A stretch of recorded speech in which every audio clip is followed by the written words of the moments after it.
everybody. It's Missy Wolf, and I am here live in the living room with Ashlie Amber. How are you? Hi, I'm good. How are you? I'm doing so good. I was so excited to meet you because I've been checking you out on social media, and you've got so much amazing stuff going on.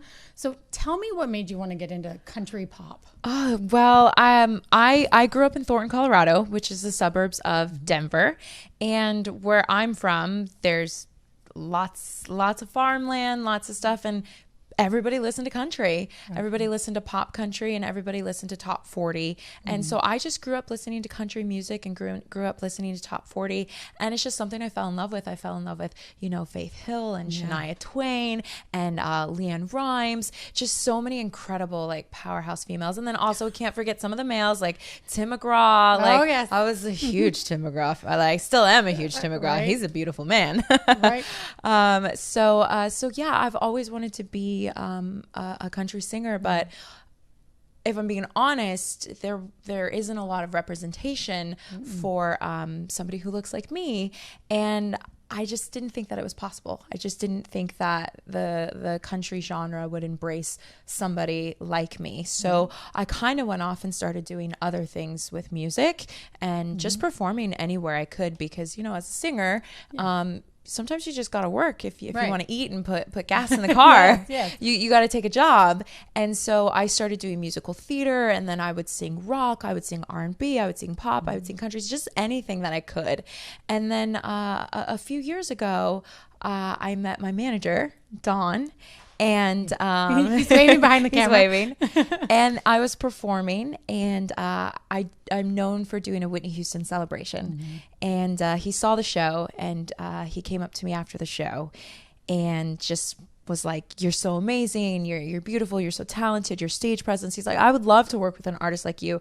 And then he started telling me that he does country and all these things and blah blah blah. And I was like, "Oh, I've always wanted to be the Beyonce of country." Right. And he's like, "That's a great idea." And I was like, "Yeah." But I was off doing something else. Yeah. I just started this amazing job headlining my own show, traveling the world. And so I kind of put it on the back burner. But Dawn and I, we stayed in touch for a couple years through social media. Right. And I just called him out of the blue one day. And I said, "Dawn," I was like, "I need to talk to you." And he said, "Okay." And then we finally got on the phone. I was like, "Dawn, remember when I said I wanted to be the Beyonce of country? Now's the time. Right. Let's do it." Right. And then I called him, he made a phone call, and then everything else just fell into place. And that's Isn't that great? Yeah. It's like I'm exactly where I'm supposed to be. Absolutely. And what great ladies to admire and be influenced by. Whitney Houston. Oh my gosh. My whole childhood, I loved her. She was my favorite. I had posters on the wall. Oh my gosh, yeah. I can't sing or carry a tune, but I would try. Right. I want to just dance with somebody. See? I how wanna can you not? be with somebody. I mean, it's just one of those things where you know. just So much fun. great. So much fun. And okay, you said Tim McGraw also. Oh my gosh. What was your favorite Tim McGraw song? I wanna go where the green grass grows, watching my corn pop and rolls. Every night beats in cold stew. That's awesome. All the football players, they would always play that song too. And I had a crush on one of the boys on the football team. He was one of the quarterbacks. Doesn't it hurt? And he loved Tim McGraw. Yeah. But yeah, they always used to play that song at pep assemblies and That's so just fun. at the football games when they would be warming up. And That's great. I mean, I there's so many Tim McGraw songs that Indian we can Outlaw go, is my favorite to this Oh, day. yeah. And I love that song. And I had the step-by-step country dance video that he taught how to do the Indian Outlaw. Yes. I think I might actually still have. I know Dawn's in the background doing it. Where's the behind the scenes camera? Where's where's the other camera? That would have been great to have that on film for sure. I love it. So you're in great hands too. I was introduced to you through Jamie Tate at Breakfast Room. Yes. Who absolutely, I mean, we went over there working with another artist, and he just couldn't stop talking about you. And I was like, okay, I need to meet this girl. I need to see what she's all about. And fantastic. The immediate first impression that I had was this girl is positive. She has high energy and good vibes, and I need to meet her. And so when he sent that email finally saying, "Hey, will you interview?" Yes, I will. Oh, thank you so Absolutely. much. Thank you. Yeah, getting to work with Jamie, It's honestly a dream come true. I mean, to embark on this incredible journey and to be able to work with somebody of his caliber. I mean, he's Grammy and Emmy award-winning producer and engineer, and like he's incredible. And I'm working with the best musicians in the world on my albums. Some of the best songwriters. My first single was written by Billy Montana, which I know people know Billy Montana. I mean, he's got some hits on the charts right now, and he's written number ones for Tim McGraw and Jody Messina, and just so amazing. And Jamie has just been so supportive. I flew out for one day just to meet with Jamie. Wow. One day. So Dawn, my manager, made a phone call and was like, hey, Jamie, I got this girl. She's incredible. Yeah. We're doing this. Like, you need to work with her. And he was like, oh, okay. And then he looked me up online and through social media, and he was like, yeah. He's like, yeah, I want to meet her. And so Dawn tells me, he's like, Jamie wants to meet you. How soon can you be out there? And within a week, I flew out because I had just like 2 days off from in between dates. And I flew out to Nashville, met Jamie. We talked for about an hour and a half, 2 hours. And apparently Jamie later said, he was like, as soon as I walked in the room, he was like, oh, yeah, I'm working with her. And I guess about but before I was even in my car, he had messaged Dawn being like, she's the deal. And then the rest just started to fall in place. I started getting songs pitched to me, and I got about 60 of them and narrowed them down to 3 for my first recording session. How in the world do you do that? Narrow those down like that? That would be hard for me. There's so much great material out there. So much great material. But for me, because what I love most about country is the stories. To me, when you listen to a great country song, it's like reading a really good book. Okay. And I personally, I'm a Harry Potter fan. Just so everybody knows. It's okay. I've read all the books. I read all the books. And so there's nothing like reading a good book where you can just envision what the characters look like and the story and the place. And that's what country music is to me. Like when I listen to those songs, I can picture the music video, even if I haven't seen it, or I can see what they look like, or, you know, you can almost like smell the grass, depending on what the song is about. And so when I pick songs, that's what I'm looking for. And when I listen to Almost Love, which is my first single, that's just what I felt like. It just reminded me of an ex-boyfriend who we had an amazing time. We were totally in love, but it just wasn't meant to be. And it's okay. Like, we were young and we knew it, but we still wish nothing but the best for each other. And so when I heard that song, it's as if I wrote it myself.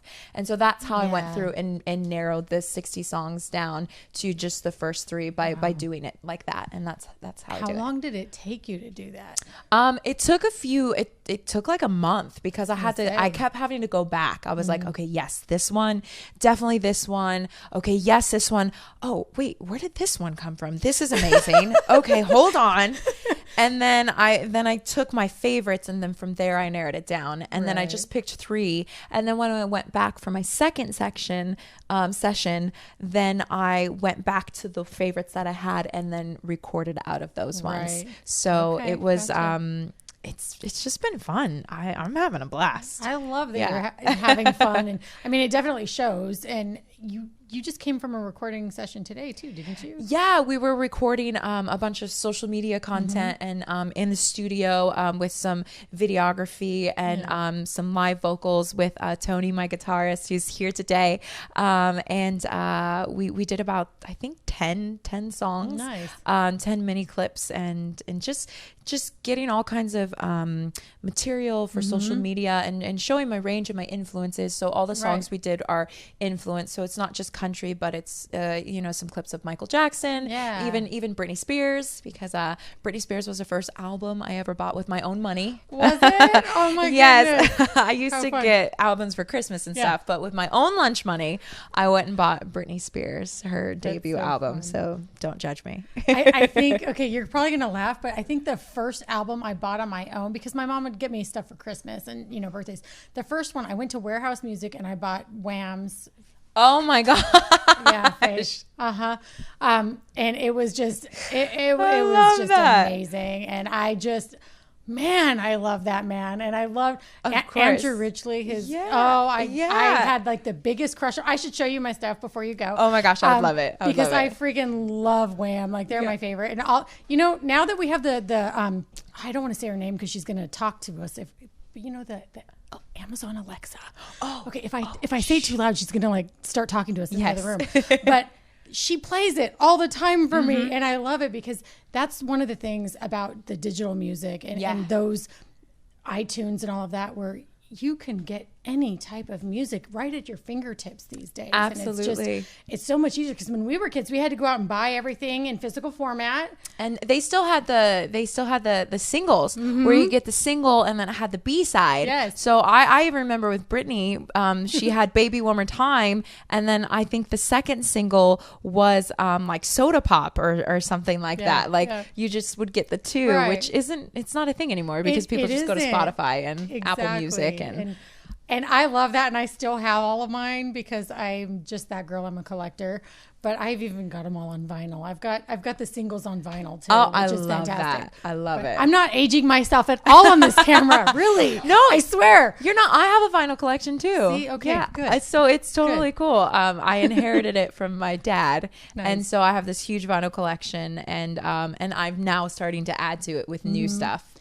Because vinyl's back in. It's back, and it's bigger and better than ever. They're doing all the 180 gram vinyl now, they're beautiful. Like, I'm not gonna lie, I just bought the Britney Spears vinyl. I love it. They had like a 20-year anniversary or something like that, and I was at Target. Yeah.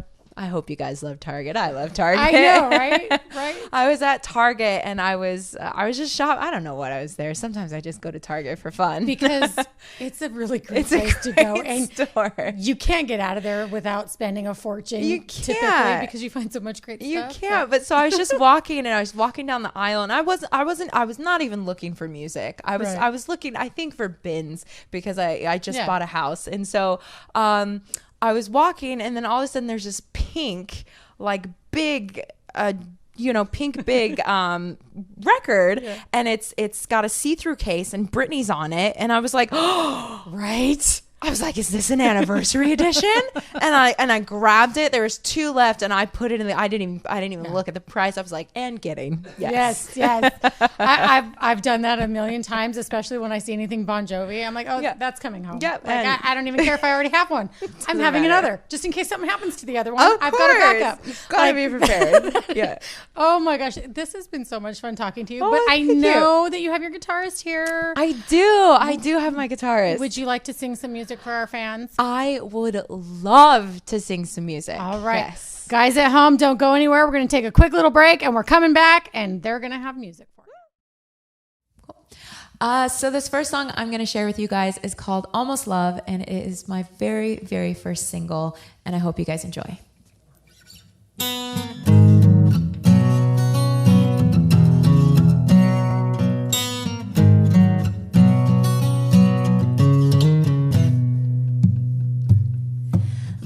Leather jacket, faded blue jeans, walked into my life like he walked out of a dream.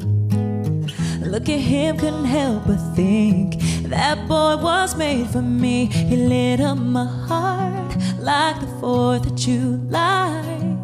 Thousands of memories, 100 blue skies. From the back of the Harley, watch the summer fly by. It was almost perfect, it was almost right. We were almost falling almost every night.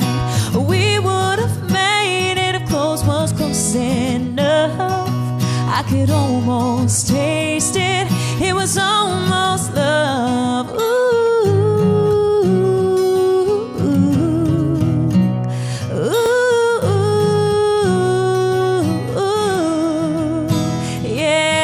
Tried to hold on, God knows we did. We fought for a while, we didn't want to quit. No, had all the pieces, we just couldn't make them fit.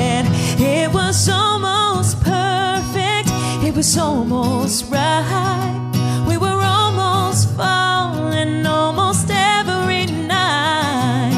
We would have made it if close was close enough. I could almost taste it. It was almost love. No,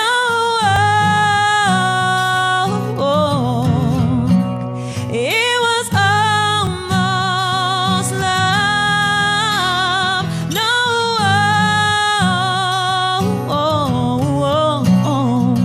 it was almost love. It was almost perfect. It was almost right.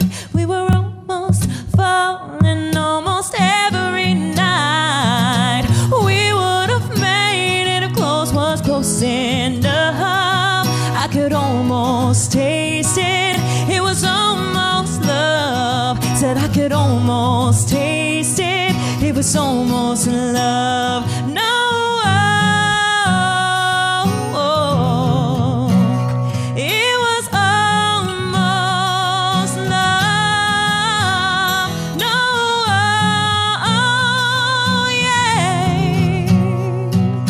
It's almost love. Hey.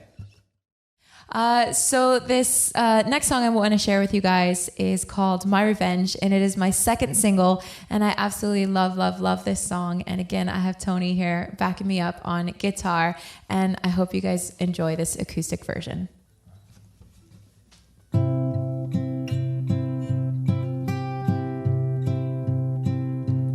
So I woke up, and here's the thing. My empty bed didn't feel too big. It didn't even cross my mind to stay there. Put on a song that wasn't sad, and I replayed the night I had. Us girls, we sure know how to get in trouble. 'Cause I go where I wanna go. 'Cause I don't even care if you know.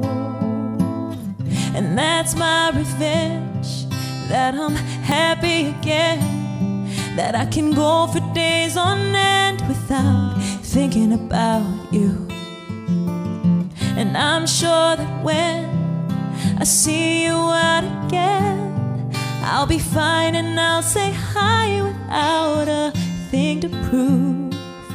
'Cause I stopped thinking about what might have been, and that's my revenge.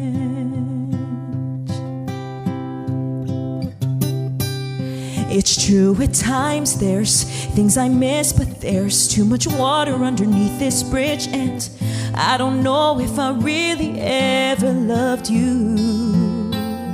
You see, I'm over it, I can tell. It's just a matter of time till someone else. And that's my revenge, that I'm happy again, that I can go for days on end without thinking about you. And I'm sure that when I see you out again, I'll be fine and I'll say hi without a thing to prove. 'Cause I stopped thinking about what might have been, and that's my revenge. So really I should thank you, 'cause now I'm so much more. You made me ask a lot of questions I would have never asked before. And that's my revenge, that I'm happy.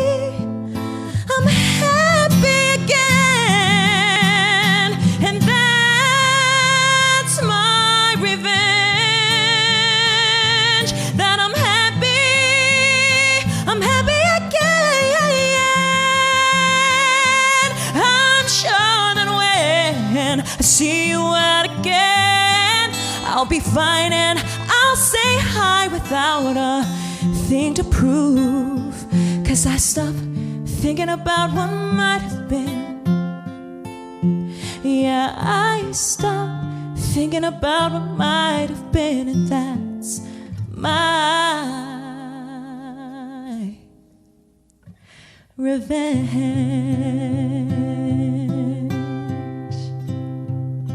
Oh.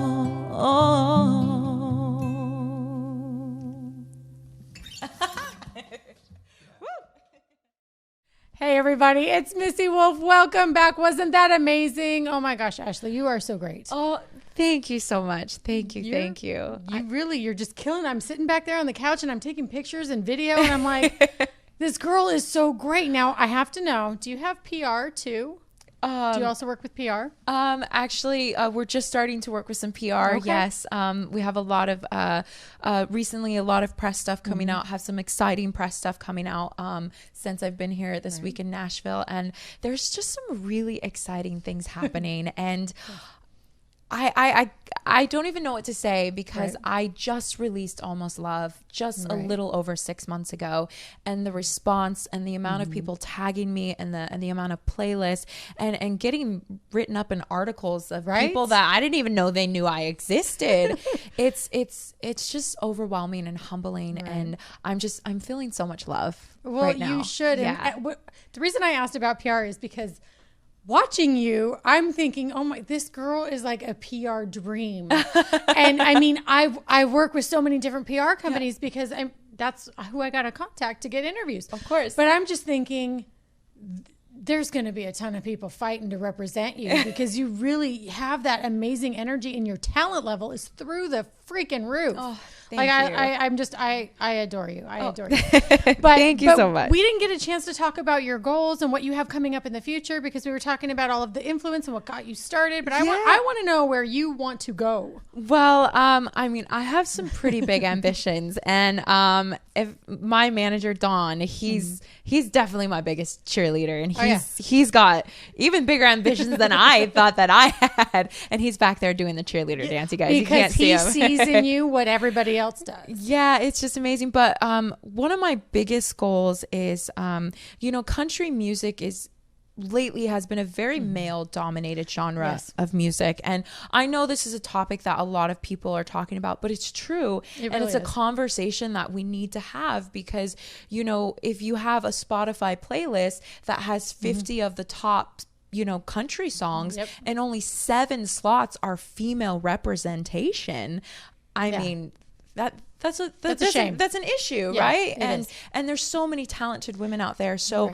my goal is to be one of those women and to be on the front line. And in addition to that is there's also another added factor. I'm not your typical looking country artist. When I tell people I sing country, they kind of look at me and they're like, wait, what? Are you sure you don't sing like Cardi B or Nicki Minaj? I'm like, no. I grew up in Thornton, Colorado. I grew up in the suburbs. We were the only Black family growing up, and I love country, and this is just who I am. And I want to be that person and on that front line because, there's also another incredible artist. Her name is Mickey Guyton. And I do talk about her a lot because she really is the only Black female artist signed to a major country label right now. And she's the only one in the front line. And she's been fighting and climbing to get her break, and she can't do it alone. No. And it takes a village. It takes a village, and I want to be the person standing next to her, and I want to fight those fights, and I want to break boundaries and just break stereotypes because I shouldn't be typed just because of how I look and be put into a certain genre. I should just be able to be who I am. Exactly. Yeah. Exactly. And that's my biggest goal is to change how people see country music because country music also looks like me. That is brilliant. Bravo. I love that because you're right and you're true. And just because you like one genre doesn't mean you have to stick with that. And you shouldn't ever have to feel like you have to fit into a box. Exactly. You know what? And if that's how it is, then let them build the damn box around you. Exactly. And that's what they're going to do. And it's going to be a big box because my hair. It's love your hair. it's a big box to fill. Oh my God. I love your hair. I'm always jealous of people who have great hair because mine feels like a limp noodle most of the time. And it's okay. It's beautiful. It's fine. I got it. There's tools that I can give it texture and it's what it is. But no, I would give anything to have better hair. And you've got some great hair. Well, thank you so much. Absolutely. It just it became my signature. I wore it this way and got so many compliments that it just became my look. It became part of my branding, and I can't go anywhere without it. And people don't even know who I am, and they'll just come up to me. They'll be like, "You're an artist. You're a singer," or "Oh my gosh, your hair!" And it's just amazing how much hair can have an effect on people. Really? Yeah. And you think about so many artists when they don't go out with their wigs or this or that, because there's so many that have like great, beautiful wigs, but when they go out without it, they're not recognized. People don't know who they are. Yeah, I don't get to have that luxury. Yeah. I can't fit a hat on this head. You know what? That's okay. You see, I can fit a hat on mine, and I like hiding under them. Quite honestly, I love hiding under hats all the time. But oh my gosh! So what else do you want to tell fans before we go? Because you got to tell them where to find you. Oh, absolutely. Again, everybody, my name is Ashlie Amber, and my name is spelled slightly different. Yes, I learned that today. I spelled it wrong on the text. I'm so sorry. That's okay. But my name is Ashlie Amber, and you can find that anywhere. AshlieAmber.com, Ashlie Amber Official on Instagram, Ashlie Amber Official on Facebook, Ashlie Amber on YouTube, Ashlie Amber on Spotify, all the things. And just remember ASHLIE Amber. And I would love your support. Us as, artists, we can't do it without you guys. And your support and you streaming our music and you following us on social media, it means so much to us. And so just thank you guys for all of the artists that you do support. And I hope that you will download both my singles, Almost Love and My Revenge, which are available on Spotify, Apple Music, all major streaming platforms. And new music and an album is coming out soon, which is so exciting. So be on the lookout for that. And please, please, please, if you can't download the music, please subscribe to her YouTube channel as well, right? Yes. Because all the subscriptions, I mean, everybody who subscribes, that helps the artist so much. And don't forget to like the pages, share the pages, follow the pages. You have to do it all. And make sure you're commenting and showing her the love, because I'm telling you right now, that means more than anything to so many of these artists right now. And are you doing live streams? Are you doing all of that stuff too? Are you going to get started with that? Yeah. I just did a live stream last night, actually. And you can find that on YouTube. And also we are in the talks right now of doing some more live streams. Lots of really, really amazing things coming out and sharing more amazing music. And just... I mean, we are at the beginning stages, but this train is already at full speed, and we are just so excited for the response. So yes, definitely look out for some live streams, and you can find those again on Instagram, my website, all of those things, ashlieamber.com. Yes. You heard her, so check her out. And until next time, guys, we'll see you soon. Bye.